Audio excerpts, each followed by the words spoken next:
Alhamdulillah tuan-tuan, saya nak bagi peringatan sikit dalam ayat 28, iaitu pada kalimah al-ashi yuridun. Al-ashi yuridun ini dia yang pertama sekali, ya pada perkataan al-ashi itu dia bersabdu. Kemudian ya yang bersabdu itu berjumpa dengan ya juga. Biasanya kalau dua huruf yang dekat-dekat, dua huruf yang dekat-dekat, yang duduk dekat, huruf yang semacam, sama ada dalam satu kalimah ataupun dalam dua kalimah, biasanya kalau kita tidak prihatin, huruf itu tinggal satu saja kita baca.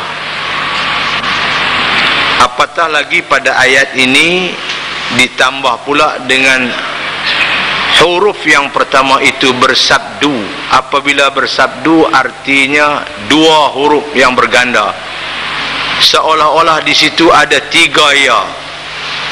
Al-ashi ada dua ya, sebab tiap-tiap huruf yang sabdu artinya huruf itu berganda. Di situ ada dua, kemudian jumpa dengan ya yurid pula. Jadi seolah-olah di situ ada tiga ya yang dekat-dekat.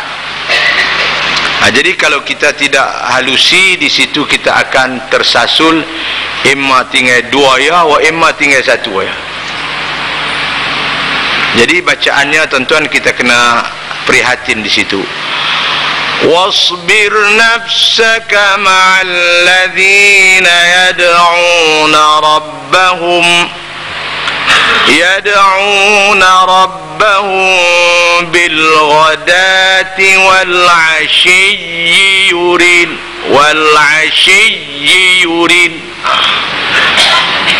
يدعون ربهم بالغداة والعشي يريدون وجهه والعشي يريد. Jadi kalau baca والعشي يريد tinggal dua ya, والعشي يريد. Di situ kena sabdu. Di situ biasanya lah kalau kita tidak halusi, tak prihatin, kita telanlah satu ya, di situ tinggal dua saja. Kalau ada lapak lagi, dia telan satu lagi, tinggal satu. Makan dua-dua. Yang kedua, pada ayat yang sama, perkataan ta dengan ta dekat-dekat. Ini makhrajnya dekat-dekat. Wala tuti' man aghfalna. Ta ta jadi tidak pun jadi ta kedua-dua, tidak pun jadi ta kedua-dua kalau kita tak perhati. Wala tuti' jadi ta, tidak pun wala tuti' jadi ta kedua-dua. Ta satu, ta satu. Ta ni huruf itbaq, huruf besar, isti'ala dengan itbaq dia. Ta ni huruf dia di ujung pangkal gigi, ta. Dia ada sifat apa? Istifal apa dipanggil, sifat huruf istifal. Ta ta ta ta ta beza. Tapi kita orang Melayu kalau kita tak halusi, dia imma jadi ta kedua-dua, wala tuti', ta kedua-dua, ataupun wala tuti' ta kedua-dua berada. Wala tuti' ta ta. Di ayat ni 28 dalam surat Al-Kahfi ni biasanya lagu tu lah. Ramai kalau kita tak prihatin salah baca. Wala tuti'. Jangan pulun dah ta tu. Kalau pulun jadi ta. Wala tuti'.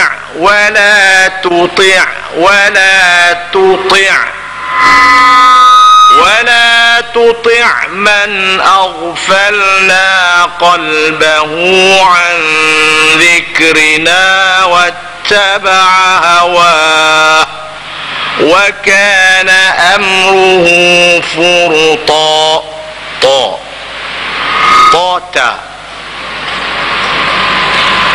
Di situ ada dua lah yang saya nak cuba peringatkan tuan-tuan dan puan-puan ketika kita baca suratul kahfi ni. Di suratul kahfi ni kita baca tiap-tiap minggu dah, malam Jumaat atau hari Jumaat sekali kita duk buat amal dah ni. Jadi kita nak baca bagi betul lah, kita nak baca bagi betul. Nah tuan-tuan, bacalah surah kahfi ni seminggu sekali, hari Jumaat ataupun malamnya. Kalau boleh malam sekali, pagi, siang, hari sekali. Tapi oleh sebab kita ni hidup dalam zaman serba kalut, maka kita baca sekali sudahlah. Kalut sangat kita ni. Kalut tak kalut sampai mampu baru hilang kalut. Nah, dan nak buat ibadat pun tak dan.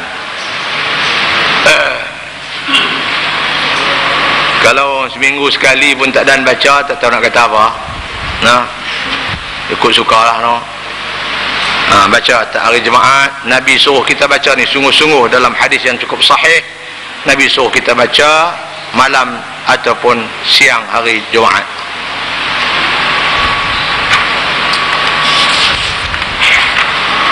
Tuan-tuan, puan-puan sekalian, malam ni kita ayat 22.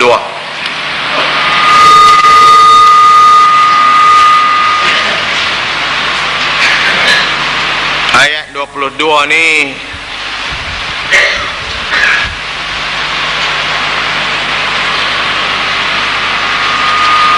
cerita bilangan Ashabul Kahfi ni berapa orang.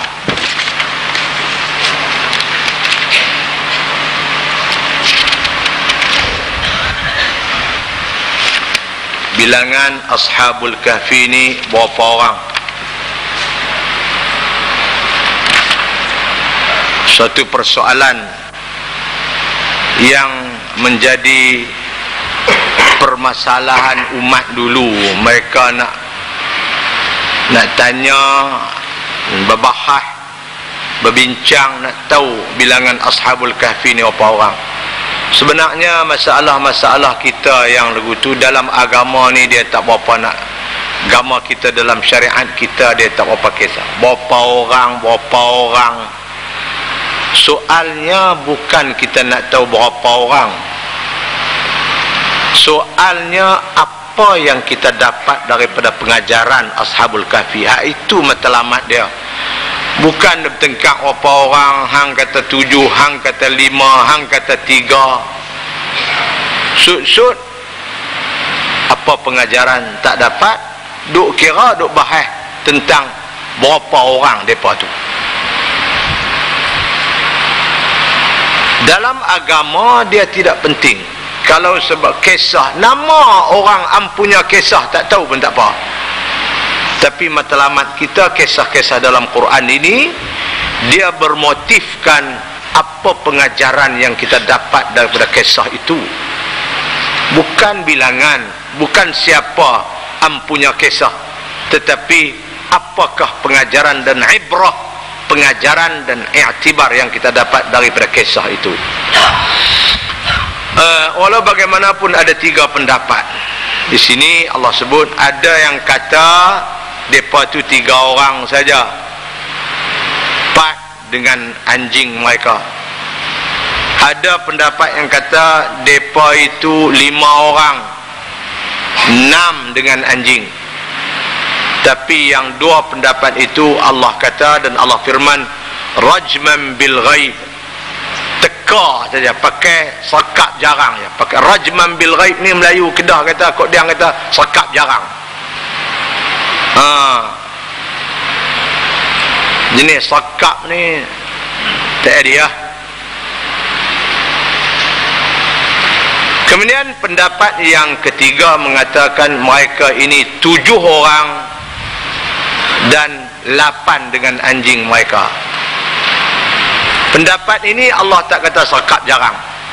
Oleh sebab itu Ibn Abbas kata inilah pendapat yang betul, iaitu Ashabul Kahfi itu mereka ini bilangannya 7, termasuk dengan anjing jadi 8. Pasal apa pendapat ini betul? Kata Abdullah bin Abbas, sebab Allah tidak kata mereka itu sakap jarang. Hak 2 tadi memang tak betul. Hak kata 3, 4 dengan anjing, 5, 6 dengan anjing memang tak betul, sebab Allah kata rajman bil ghaib. Tapi oleh kerana pendapat yang 3 yang kata 7, 8 dengan anjing ni Allah tidak kata rajman bil ghaib, maka menandakan bahawa inilah pendapat yang betul dan bilangan mereka yang betul. Jadi Ashabul Kahfi ni 7 orang lah, termasuk 8 dengan anjing mereka. Ada yang kata nama anjing itu Ar-Raqib, ada yang kata nama anjing itu Qitmir. Orang tua-tua dulu tak tahulah, sungguh bohong. Dia tulis Qitmir ni di kepoh ayam, musang tak boleh makan ayam. Orang tua-tua dulu. Tapi saya tak berjumpa lah hadis mana-mana, tak tahulah. Tapi setakat nak try tengok boleh. Dia tulis Qitmir tang pintu kepoh. Tang pintu kepoh dia tulis Qitmir. Musang tak makan ayam tu. Tak boleh masuk dalam kepoh tu. Zaman dulu. Tak tahulah, mungkin Qitmir itu nama dia. Macam dia duduk jaga anjing tu, duduk jaga Ashabul Kahfi di muka pintu. Mungkin nawai itu dia lagu tu kot, biar apa dah Qitmir yang dah duduk jaga ayam dia, jangan musang masuk makan. Kawak tak jamin, kawak ambuh Qitmir pun dia pergi juga. Jenis kawak. Tapi kalau musang mungkin dia tak masuk. Dengan makhluk Allah yang lain mudah kira, manusia ni tak terpakai.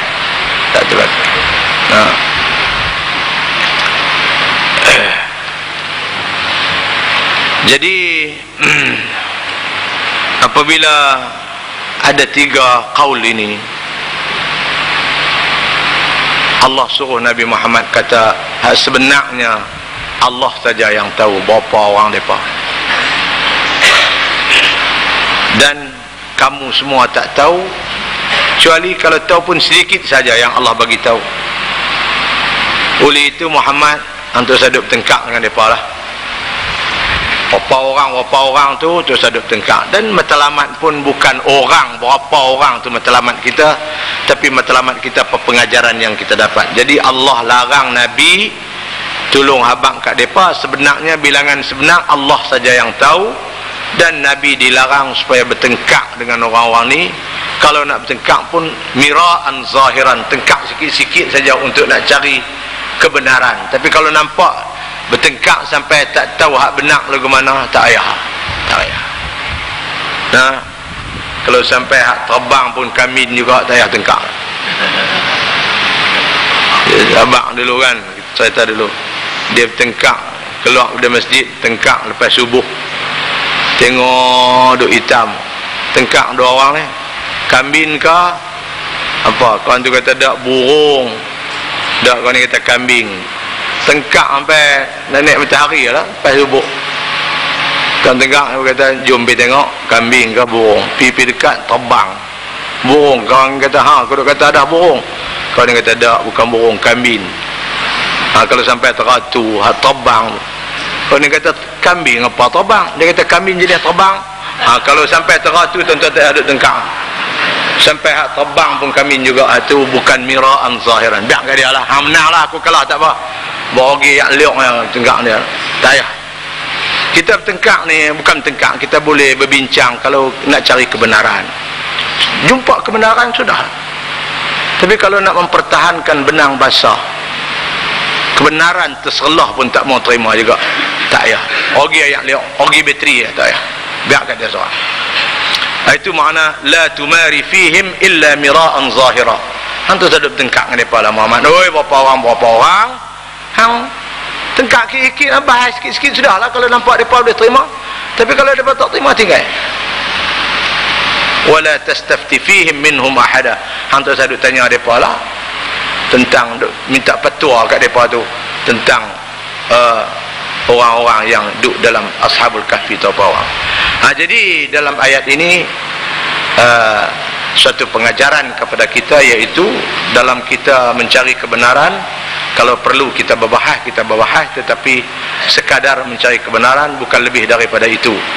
Sebab kalau sampai bertengkar sampai lebih daripada had, dia tidak membawa, malah dia akan mencetuskan orang panggil kebencian. Kita pun kalau orang tengkar sampai kita habang betul dia tak mau, kita pun naik benci dengan dia, meluat dia tu sah. Jadi pada kita duduk nak benci kat dia, baik kita dari awal tak payah. Sayaquluna thalathatun rabi'uhum kalbuhum wa yaquluna khamsatun sadisuhum kalbuhum rajman bil ghaib. Sebahagian daripada mereka, iaitu orang-orang yang datang kemudian daripada orang ni, orang yang duduk zaman tu, memang dia tahulah. Sebab Ashabul Kahfi ni keluar pergi beli makan apa semua, dia tahulah apa orang. Tapi ahli kitab yang kemudian daripada itu, dia bertengkar zaman Nabi sallallahu alaihi wasallam, ada yang kata 3, ada yang kata 5, ada yang kata macam-macam. Kisah ni sebenarnya berlaku zaman sebelum Nabi Allah Musa alaihi salam lagi, mengikut apa yang diriwayatkan oleh kitab-kitab tafsir. Sebab cerita ni katanya ada juga cerita di dalam Taurat. Oleh sebab itu cerita ini berlaku sebelum daripada turunnya Taurat, kitab kepada Nabi Musa alaihi salam. Cerita lama ni. Sebahagian daripada mereka, iaitu orang-orang ahli kitab yang kemudian ini, akan berkata bilangan Ashabul Kahfi itu 3 orang, yang keempatnya ialah anjing mereka. Itu sebahagian kata. Dan setengahnya pula berkata bilangan mereka 5 orang, yang keenamnya ialah anjing mereka. Secara meraba-raba dalam gelap akan suatu yang tidak diketahui. Jadi rajman bil ghaib tu raba-raba dalam gelap lah, pakai sekap jarang kita kata. Dan setengahnya yang lain berkata bilangan mereka 7 orang, dan yang ke-8-nya ialah anjing mereka. Hak ni Allah tak kata sekap jarang. Sebab itu Ibn Abbas kata hak ni betul. Katalah wahai Muhammad, Tuhanku lebih mengetahui akan bilangan mereka. Tiada yang mengetahui akan bilangan mereka melainkan sedikit sahaja. Allah yang tahu bilangan mereka apa orang. Tak ada siapa yang tahu kecuali golongan sedikit saja yang tahu bilangan mereka yang sebenar. Oleh itu janganlah engkau berbahas dengan siapapun mengenai mereka, melainkan dengan bahasan secara sederhana yang nyata, keterangannya dalam Al-Quran. Sikit-sikit boleh. Dan janganlah engkau meminta penjelasan mengenai hal mereka kepada seorang pun dari golongan yang membincangkan hal mereka itu. Nanti saya tanya mereka lah, hang dengar aku sudahlah, aku ceritakan hang berapa orang, hang percaya. Dan kalau tak tahu bilangan pun tak masalah, sebab apa yang penting ialah pengajarannya, bukan bilangan orang tu.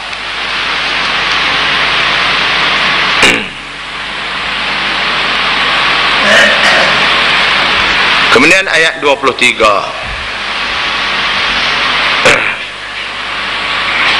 Allah subhanahu wa ta'ala larang Nabi kita Muhammad sallallahu alaihi wasallam dan juga umat kita jangan kata pada sesuatu kecuali kita kena kait di belakang insya-Allah. Jangan duk perkemah esok jadi esok, jangan. insya-Allah. Ayat ni turun apabila orang-orang ahli kitab pitanya Nabi, wahai Muhammad, cerita kat kami sikit tentang Ashabul Kahfi ni. Nabi Muhammad kata, ujibukum ghadan, aku nak jawab hampa tanya Ashabul Kahfi ni besok. Nabi pun sengak. Nabi doa harap esok turun wahyu lah cerita Ashabul Kahfi. Dia nak jawab persoalan-persoalan orang yang tanya ni. Wahyu berhenti 15 hari tak turun. Ada setengah kata sebulan tak turun. Melisah Nabi ni, dia berjanji esok nak jawab. Jadi dia tak kata dia pakai kemas tu. Dia tak kata insya-Allah. Insya-Allah. Tapi orang Melayu pula kalau kata insya-Allah tu nak keluih pula lah. Jenis nak keluih. Hutang aku nak bayar bila? Lusa lah insya-Allah. Tu nak keluih dah, dia tak harap lah tu. Padahal insya-Allah tu bukan tujuan kita nak keluih atau keluih.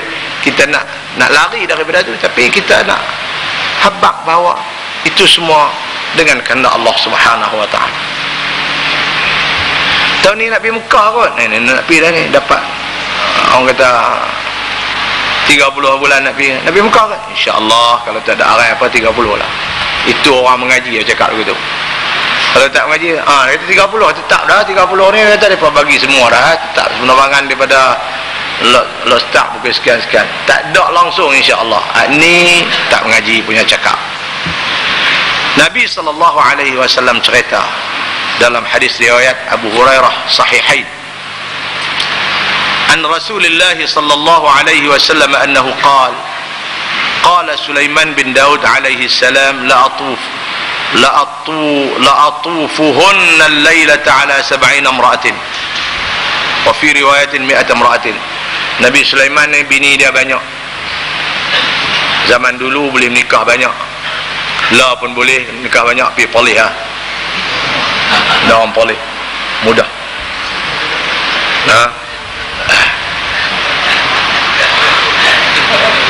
Zaman dulu dia nikah banyak. Nabi Sulaiman ni dia kaya, isteri dia banyak. Dia kata malam ni, dia kata aku nak round 100 orang bini semua.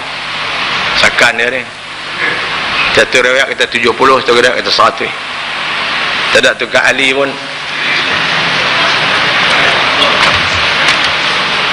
Nabi Muhammad cerita dalam hadis dia, Nabi Sulaiman kata la atufuhunna al-lailata ala 70, la atufanna al-lailata ala 70 imra'atin. Malam ni aku akan round isteri aku 70 orang. Talida kullu imra'atin minhum ghulaman yuqatil fi sabilillah. 70 orang ni aku akan round malam ni, semua akan mengandung lahir anak lelaki, semua aku akan jadi tentera fi sabilillah, kata Nabi Sulaiman. Nah itu elok anak dia nak lahirkan tu tentera fi sabilillah, tapi dia tak kata insya-Allah. Nabi Muhammad kata, Sulaiman tak kata insya-Allah.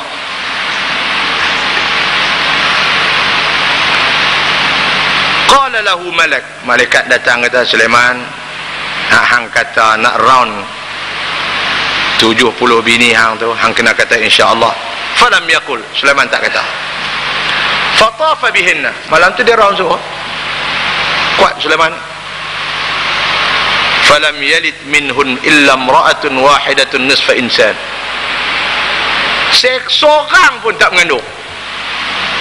Pasal Sulaiman tak kata insya-Allah, kecuali seorang saja mengandung pun tak sempurna manusia, sekerat manusia aja, separuh manusia yang sempurna. Nabi Muhammad kata, kalau Sulaiman tambah sikit insya-Allah, maka semua isteri dia akan melahirkan anak lelaki dan semuanya akan mati fi sabilillah belaka. Tapi sayangnya Sulaiman ni dia tak kata insya-Allah saja, maka Allah tak bagi hasil apa nawaitu dia yang baik itu. Jadi cerita ni Nabi kata, "Lau qala insya-Allah lam yahnas wa kana darkan li hajatihi wa fi riwayatin wa laqatalu fi sabilillah fursanan ajma'un." Mereka akan jadi tentera-tentera fi sabilillah semua kalau Sulaiman ni kata insya-Allah saja. Tapi oleh kerana dia tak kata insya-Allah, maka tak ada siapa pun yang melahirkan anak, yang melahir pun anak yang tidak sempurna. Jadi tuan-tuan puan-puan, itulah implikasinya kalau kerja kita tu tak ada insya-Allah. Kalau kata kita insya-Allah maka kerja-kerja akan dimudahkan oleh Allah Subhanahu wa taala.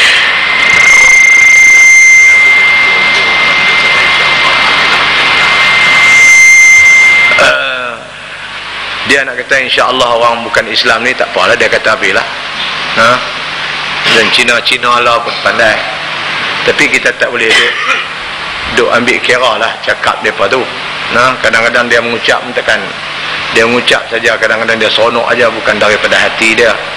Cina kadang-kadang pandai pada orang Melayu. Di Cina dulu dia mai aping mati dia mai kita duk suruh buat asrama, sobat gini bang, dia kata tak payah ustaz, dia kata buat maziak buat apa. Kita maziak tu dia pandai bercakap maziak dia kata kita buat gini dah lah, kita tu sabul gitu buat gitu, kita nampak maziak sangat.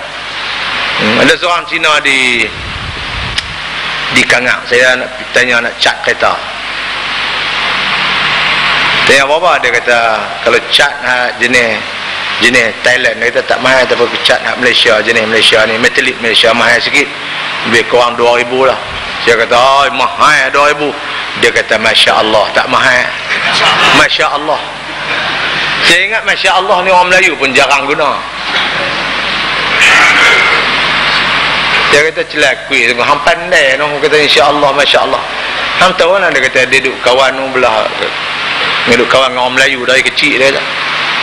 Melayu pun Melayu jenis pondok ya, kuat kata Masya Allah tu tidak tak erti juga. Hak jenis sekolah agama ayat juga saya yang erti kata orang.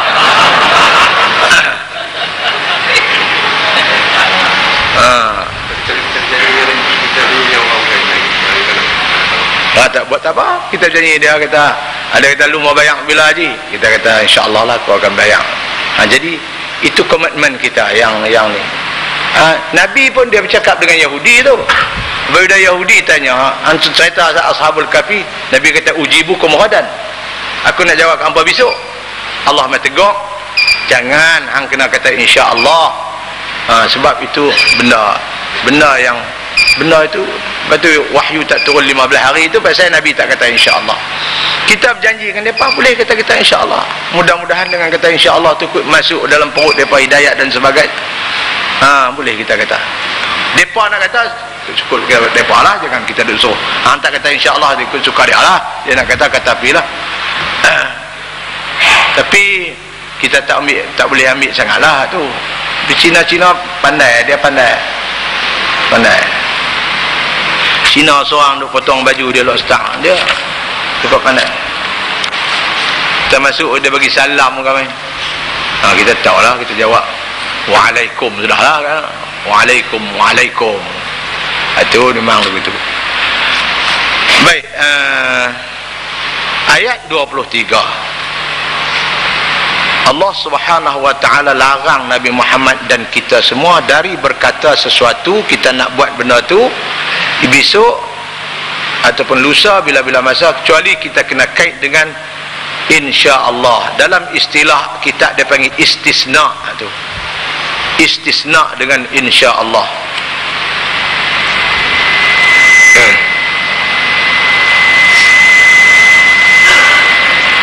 Dan janganlah engkau berkata mengenai sesuatu yang hendak dikerjakan bahawa aku akan lakukan yang demikian itu kemudian nanti,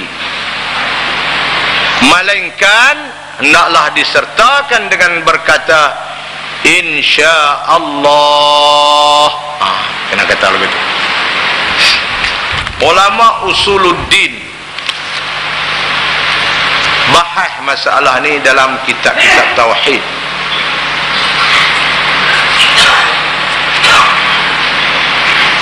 Boleh tak boleh kita kata aku beriman kepada Allah insya-Allah?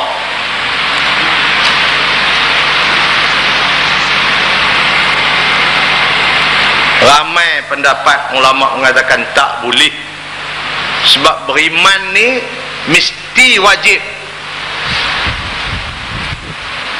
Beriman ni masalah yang mesti yakin. Beriman pada Allah, aku beriman pada Allah, tak payah kata insya-Allah lah tu. Sebab insya-Allah ni benar boleh jadi. Iman ni bukan benar boleh jadi, kena beriman. Jadi nampak tak kemat. Jadi dibahaslah dalam, ada setengah kata boleh, ada setengah kata tak boleh. Tapi saya lebih suka kepada pendapat yang kata tak boleh, sebab soal iman ni soal memanglah dengan kehendak Allah, tapi nampak tak kemas kalau kita tak kata, kalau kita kata insya-Allah tu. Dia kena benda yang wajib yakin, wajib beriman, maka kita tak payah kata insya-Allah lah apabila kita nak beriman. Apabila kita amantu billah, tak payah insya-Allah. Bahas panjang tuan-tuan dalam kitab Tauhid.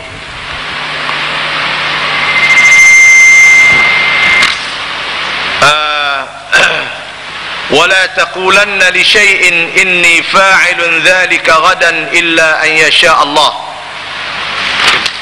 Itu satu. Yang kedua, wadhkur rabbaka idza nasit. Apabila kita lupa, kita diajar pula supaya ketika kita lupa, kita kena ingat kepada Allah Subhanahu wa taala, supaya yang kita lupa tu ingat semula.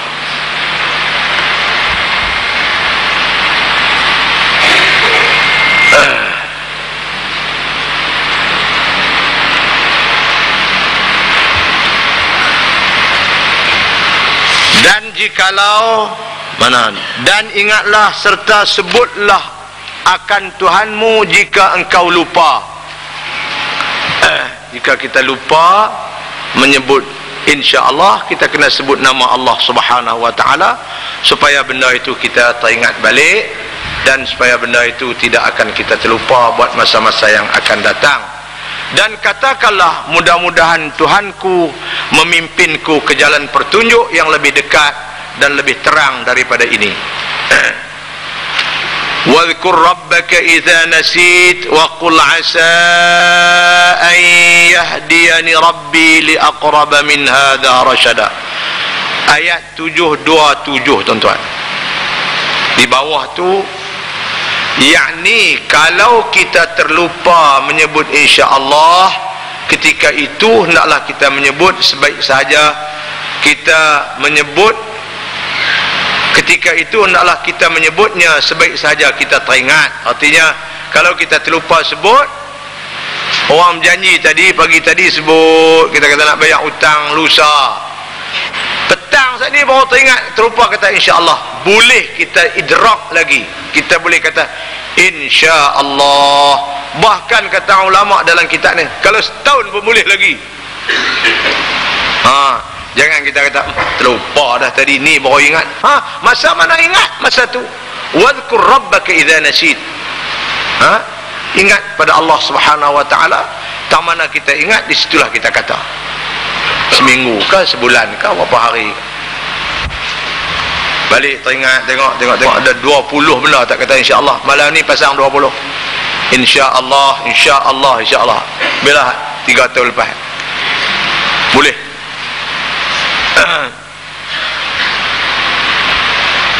Yakni, dan katakanlah mudah-mudahan Tuhanku memimpinku ke jalan petunjuk yang lebih dekat dan lebih terang dari ini.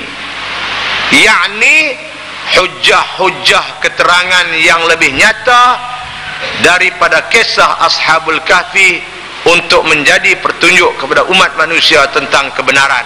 Allah Ta'ala yang memperkenankan doa baginda, lalu diberinya mukjizat yang lebih besar daripada itu, yaitu membuktikan kebenarannya sehingga baginda dapat menyiarkan dan mengembangkan Islam dengan jayanya. Jadi Nabi Muhammad SAW minta kalau boleh Allah bagi lain daripada kisah Ashabul Kahfi. Ini pun satu tanda tentang kebenaran Nabi, sebab Nabi boleh cerita kisah Ashabul Kahfi ini betul dengan hakikat sebenarnya yang ada dalam kitab mereka. Ini satu bukti tentang kebenaran Nabi. Tapi walau bagaimanapun Nabi minta kepada Allah, kalau Allah bagi kat dia benda-benda lain yang boleh dekat lagi, yang boleh terang dan jelas lagi untuk manusia beriman. Akhirnya doa Nabi Allah terima, iaitu Allah bagi kepada Nabi mukjizat lain selain daripada cerita Ashabul Kahfi, mukjizat lain, yang mana mukjizat ini boleh menandakan tentang kebenarannya. Jadi permohonan Nabi minta kepada Allah benda-benda lain untuk membuktikan kebenaran dia ditunaikan oleh Allah Subhanahu wa taala dengan diberikan mukjizat kepadanya. Itu maknanya apa dia? Wa qul asa an yahdiyana rabbi li aqraba min hadza rasyada. Dan katakanlah mudah-mudahan Tuhanku, ni doa, memimpinku ke jalan petunjuk yang lebih dekat. Ini mukjizat-mukjizat lain yang lebih terang dari ini, daripada cerita Ashabul Kahfi ini.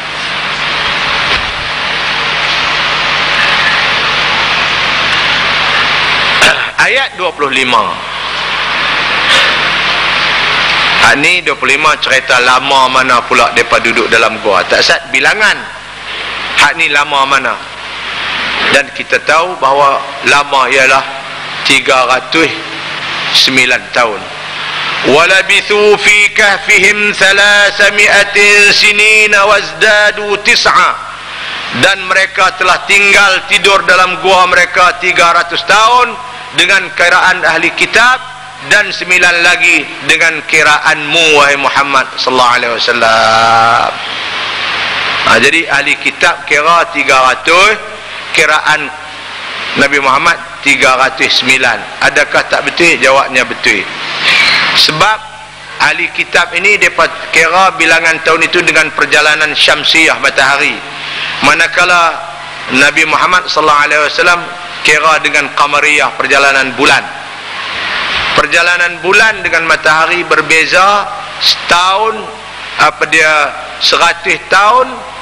100 tahun berbezanya 3 tahun. Beza antara tahun dengan kiraan tahun Masihi lah, yang kiraan matahari, dengan tahun hijrah yang kira dengan bulan. Bezanya 100 tahun 3 tahun.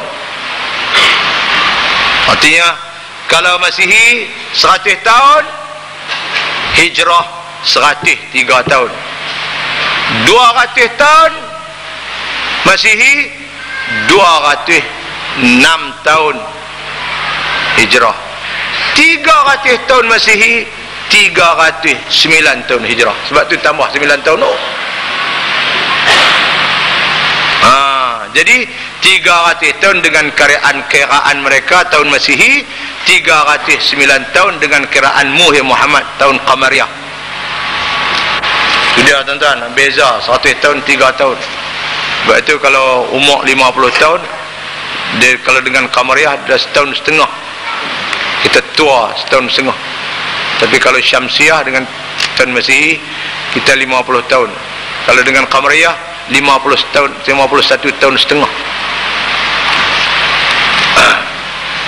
Mujang kira tu pencin, tak pencil lagi.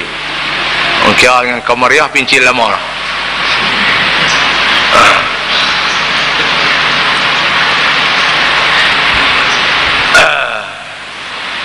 Dan mereka telah tinggal tidur dalam gua mereka 300 tahun dengan kiraan ahli kitab, dan 9 lagi dengan kiraanmu 2729. Setelah itu Allah menerangkan bahawa Ashabul Kahfi telah tidur dalam gua mereka selama 300 tahun menurut tahun Syamsiah, bersamaan dengan 309 tahun menurut kenaan tahun Qamariyah. Jelas, sebab 100 tahun dia lebih 3 tahun. Qulillahu a'lamu bima labithu lahu ghaibus samawati wal ard absir bihi wa asmi' ma lahum min dunihi min wali wa la yushriku fi hukmihi ahada. Ini ayat ini, katakanlah wahai Muhammad, Allah jua yang mengetahui tentang masa mereka tidur. Baginya lah tertentu pengetahuan segala rahsia langit dan bumi. Terang sungguh penglihatannya, penglihatan Allah, dan jelas sungguh pendengarannya terhadap segala-galanya. Tidak ada bagi penduduk langit dan bumi pengurus selain daripadanya, daripada Allah, dan ia tidak menjadikan sesiapa pun masuk campur dalam hukumnya. Apapun Allah tak bagi campur dalam hukum dia. Hukum dia, apa yang dia nak tetapkan, apa yang dia nak hukumkan, jangan siapa masuk duk campur.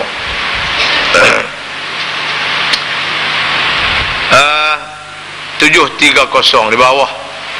Yakni katakanlah kepada puak-puak yang berselisih tentang Ashabul Kahfi itu, Allah jualah yang mengetahui tentang lamanya mereka tinggal tidur dalam gua itu, dan ia telah pun wahykan kepada engkau, kepada aku, tentang masa mereka yang sebenar, dan itulah sahaja yang benar, yang tidak ada syak padanya lagi, yaitu 309 tahun mengikut kiraan Qamariyah. Habislah tuan-tuan cerita Ashabul Kahfi. Kemudian Allah Subhanahu wa taala iringkan ayat 27, yaitu suatu daripada arahan Allah kepada Nabi dan kita semua, yaitu dia suruh kita baca selalu kitab ini, Al-Quran ini. Baca, memahami, menghayati dan amali benda yang ada dalam ajaran Al-Quran. Watlu ma uhiya ilaika min kitab rabbik la mubaddila li kalimatih walan tajida min dunihi multahada. Dan baca serta turutlah apa yang diwahyukan kepadamu dari kitab Tuhanmu, hai Muhammad. Tiada siapa yang dapat mengubah akan kalimahnya. Ini jaminan Allah Subhanahu wa taala. Orang tidak mampu nak mengubah. Kalau ada orang yang cuba nak mengubah, maka Allah Subhanahu wa taala akan wujud dari kalangan umat yang setia, orang yang akan mempertahankan Al-Quran daripada pengubah suaian mulut-mulut dan tangan-tangan yang tidak bertanggungjawab. Ini Allah dah janji. Sepanjang masa ada usaha untuk nak mengubah Quran dari segi bacaannya, daripada pengertiannya, daripada apa, tapi ada sahaja Allah wujudkan orang-orang yang akan mempertahankan Al-Quran Allah Subhanahu wa taala.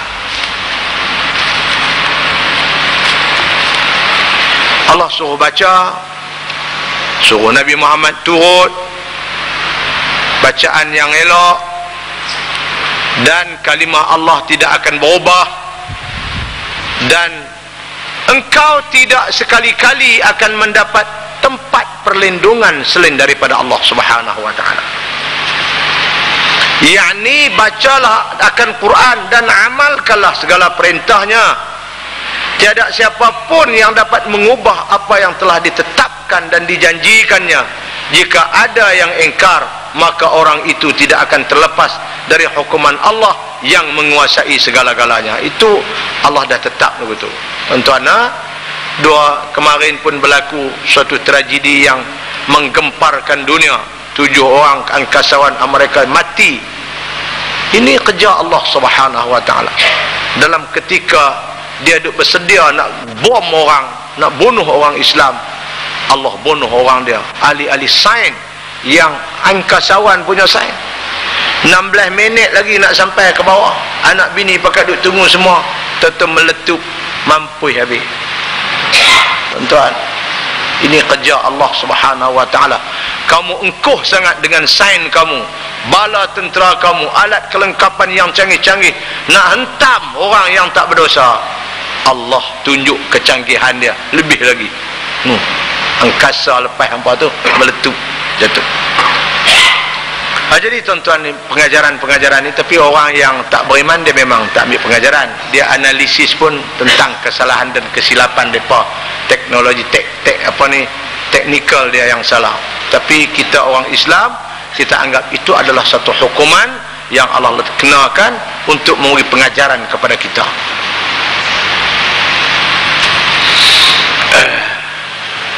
Jadi tuan-tuan, itu satu. Kemudian ayat 28, Allah larang Nabi Muhammad sallallahu alaihi wasallam jangan berasa cemas, jangan berasa orang kata sesak nafas, sesak hati untuk nak melayani orang-orang yang beriman kepada Allah Subhanahu wa taala. Nabi suruh sabar, duduk dengan orang-orang yang beriman dengan Allah Subhanahu wa taala, bersabar. Orang-orang yang mengharapkan keredaan Allah Subhanahu wa taala, hang kena sabar dengan orang ni. Hang jangan duduk teringin kepada orang-orang yang diberi oleh Allah perhiasan dunia, dan hang jangan angkat pandangan hang untuk melihat kepada kehebatan keduniaan mereka, tapi hang kena sabar dengan orang-orang yang beriman, kena setia dengan mereka, kena sabar dengan mereka. Ini arahan Nabi kepada Allah, kepada Nabi kita Muhammad sallallahu alaihi wasallam, supaya Nabi ini sabar banyak dengan kerana umat. Sebab umat ini umat yang setia kepada Allah Subhanahu. Memang banyak, kerana umat memang banyak, tapi kena sabar. Dan Nabi dilarang supaya jangan melihat kepada kemewahan yang Allah beri kepada setengah-setengah manusia di zaman dia. Dengan kemewahan-kemewahan itu menyebabkan Nabi membelakangkan orang-orang yang duk menyebut nama Allah, duk berzikir kepada Allah, yang beriman kepada Allah Subhanahu wa taala. Kadang-kadang tuan-tuan, benda-benda ini dia berlaku apabila kita berdepan dengan suatu kemewahan yang Allah beri. Kadang-kadang kita duim kemewahan itu, orang-orang yang pengikut kita, sudah kita tak sabar lagi dengan kerana mereka. Ini apa dia orang panggil saranan ataupun nasihat Nabi kepada pemimpin-pemimpin yang banyak pengikut. Kadang-kadang kita ini tak sabar dengan kerana ikutan kita, kerana kita melihat kepada keduniaan yang depan cantik, zinah, perhiasan itu. Allah larang Nabi, dan Allah suruh dan Allah larang. Apa Allah berfirman? Wasbir nafsaka ma'al ladzina yad'una rabbahum bil ghadati wal 'ashyi. Dan jadikanlah dirimu sentiasa berdamping rapat dengan orang-orang yang beribadat kepada Tuhan mereka pada waktu pagi dan waktu petang. Orang-orang ni kena damping diri. Orang-orang ni lah yang duk minta rahmat Allah turun. Orang ni kena damping diri dengan orang ni. Depa beribadat pada Allah siang, pagi, petang tu apa dengan apa harapan? Yang mengharapkan keredaan Allah semata-mata. Dan janganlah engkau memalingkan pandanganmu daripada mereka.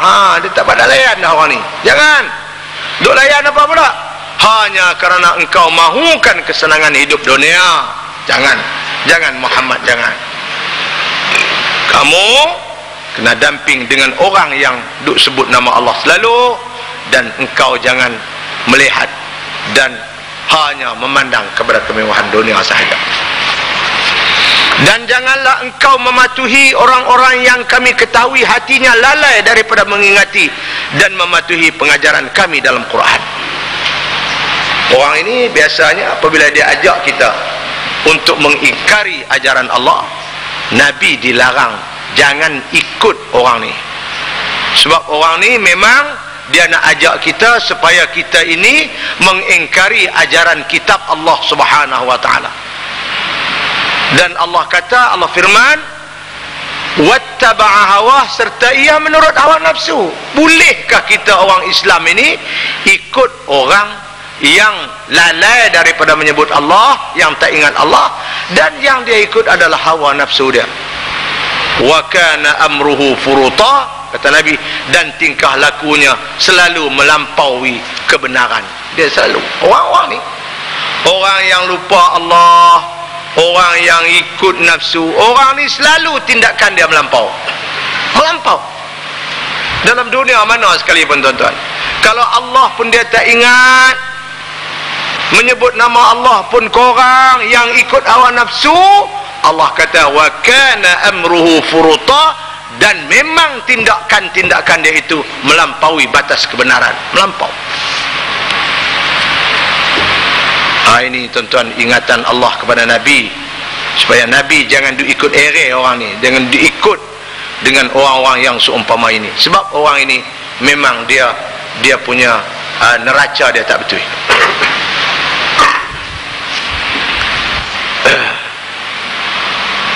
واصبر نفسك مع الذين يدعون ربهم بالغداة والعشي يريدون وجهه ولا تعد عيناك عنهم تريد زينة الحياة الدنيا ولا تطع من أغفلنا قلبه عن ذكرنا واتبع هواه وكان أمره فرطا. Dan jadikanlah dirimu sentiasa berdamping rapat dengan orang-orang yang beribadat kepada Tuhan mereka pada pagi dan pada petang, yang mengharapkan keredaan Allah semata-mata. Itu arahan, ini tegahan. Dan janganlah engkau memalingkan pandanganmu daripada mereka, kerana engkau mahukan pandangan hidup dunia. Dan janganlah engkau mematuhi orang-orang yang kami ketahui hatinya lalai dari mengingati dan mematuhi pengajaran kami dalam Quran. Memang tak mau. Serta ia menurut hawa nafsunya. Dia tak mau Quran, memang turut hawa nafsu selalu. Dan tingkah lakunya adalah melampaui kebenaran.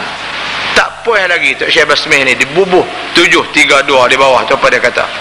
Allah Ta'ala mengingatkan baginda supaya sentiasa berdamping rapat dengan orang-orang Islam sekalipun mereka miskin. Ini. Dan janganlah baginda menurut kehendak orang-orang musyrik dari golongan bangsawan yang mengatakan mereka akan beriman kalau baginda menjauhi diri dari sahabat-sahabat baginda yang miskin. Ini dia katakan, Nabi, kalau hang boleh jauh daripada mereka tu, Bilal ibn Rabah, Pak Ammar bin Yasir, Pak miskin ni, kami akan beriman dengan. Sebab tak standard lah kami nak kawan dengan orang tu. Kalau you boleh tinggal mereka tu, kami okey, kami sedialah untuk nak beriman dengan you. Ini kata puak-puak Abu Jahal, minta Nabi Muhammad tinggal para sahabat. Allah larang, jangan hang jangan duk harap puak tu hatinya lalai, hatinya tak nak ingat Allah, kerja buat dia selalu melampau, lagu mana hang nak harap? Ini kita orang Islam. Kalau baginda apa dia, dan janganlah baginda menurut kehendak orang musyrik dari golongan bangsawan yang mengatakan mereka akan beriman kalau baginda menjauhkan diri daripada sahabat-sahabat baginda yang miskin.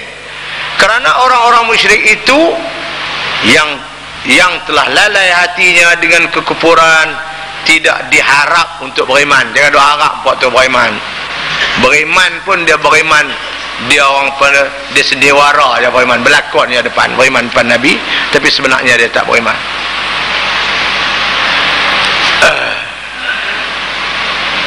Wa qulil haqqu min rabb, jangan doa. Faman syaa'a falyu'min wa man syaa'a falyakfur. Inna a'tadna lidh-dhalimina naran ahata bihim suradiquha wa in yastaghithu yughathu bima'in kalmuhli yashwi al-wujuh bi'sa asy-syarab wa sa'at murtafaqa.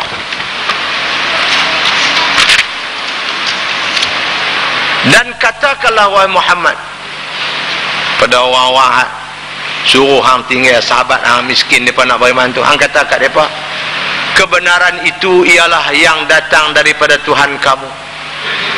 Maka sesiapa yang mau beriman, naklah dia beriman, dan siapa yang tak mau kufur ingkar, biarlah dia mengingkarinya. Ni kau suka hampa. Hampa nak beriman, beriman, hampa nak ingkar pun ikut suka hampa. Nak suruh aku tinggal sahabat aku yang miskin pasal hampa nak beriman, tak sekali. Hampa nak beriman, hampa tak mau ikut suka hampa. Itu maknanya faman syaa'a falyu'min wa man syaa'a falyakfur. Siapa suka beriman, beriman, siapa nak kufur, suka dia. Kerana kami telah menyediakan bagi orang-orang yang berlaku zalim itu api neraka. Yang tak mau beriman pada Allah itu ada api neraka dah. Api neraka ni ke mana? Yang meliputi mereka laksana khemah. Itu dia. Api itu macam khemah mereka duduk dalam tu, mempui. Dan jika mereka meminta pertolongan kerana dahaga, mereka diberi pertolongan dengan air yang seperti temaga cair. Nah, ambil lah. Temaga cair, minum, mempui. Allah. Bukan takat bakar angkung ya, tidak. Kalau minum, bahkan membakar muka mereka. Yang membakar muka, amatlah buruk minuman itu, dan amatlah buruk neraka sebagai tempat bersenang-senang mereka. Senang tu kaya perli lah tu. Senang apa neraka? Jadi apa nak senang? Minum nak bersenang. Kan membakar bintang mereka. Mana ada? Kalau minta nak makan fresh orange, tu dia. Ayak temaga cair tu orang bagi kat hamba. Tu dah tempat hamba bersenang. Jadi Muhammad sallallahu alaihi wasallam diarah supaya bakar dengan meninggalkan para sahabat dia. Jangan mengkecil hati para sahabat dia untuk nak ambil hati orang-orang kaya yang tak mau beriman pada Allah Subhanahu wa taala. Kemudian soal iman kufur itu, jadi soal Nabi Muhammad boleh sumbat masuk dalam perut, terpulang apa yang terima meninggal yang boleh, apa yang kamu akan boleh kalau kamu tak beriman. Itu dia. Ada neraka yang bagi orang sifatnya, yang minumannya yang begitu panas, bukan takat membakar angkun. Maka jadi soal Nabi kau semua kalau minuman itu mereka minum. Jadi tuan-tuan puan-puan, ayat 30 insya-Allah sebagai akan boleh kalau kamu atau dia anika yang bagi orang yang jahat, dia akan cerita pula orang yang baik. Mudah-mudahan ada hati-hati yang terbuka nak ikut golongan-golongan yang baik ini. Insya-Allah kita akan sambung pada kuliah kita yang akan datang. Cuma saya nak abang minggu depan cuti Ustaz. Minggu depan saya nak kena cuti sebab ada satu urusan malam Selasa tu yang tak dapat dielakkan.